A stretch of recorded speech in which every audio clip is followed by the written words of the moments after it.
Disampaikan Kadisub Sumsel, bus-bus yang ingin masuk ke area kampus harus memenuhi syarat baru, yakni stiker barcode yang menjadi tanda kelayakan dan hanya bus-bus yang lulus uji kir yang diperbolehkan mengangkut penumpang di area kampus.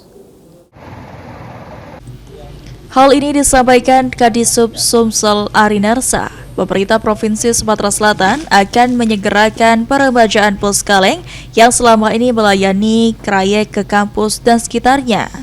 Menurut Ari, langkah ini dilakukan untuk memastikan bahwa seluruh kendaraan yang beroperasi aman, layak jalan dan nyaman bagi penumpang.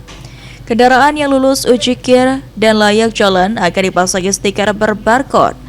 Bus yang memiliki stiker tersebut dapat masuk ke area kampus untuk mengangkut atau menurunkan penumpang, sedangkan bus tanpa stiker hanya diperbolehkan berhenti di depan gerbang, halaman, atau parkir di terminal.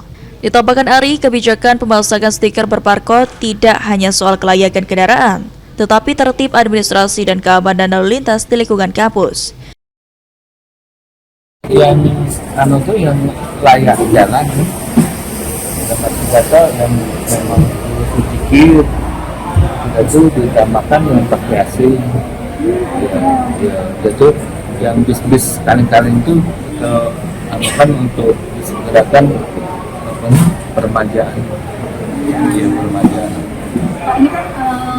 dan kendaraan yang lulus uji kir tadi yang layak jalan itu kita pasang stiker berbarcode itu kan, dan itu yang pakai stiker tuh bisa mereka masuk.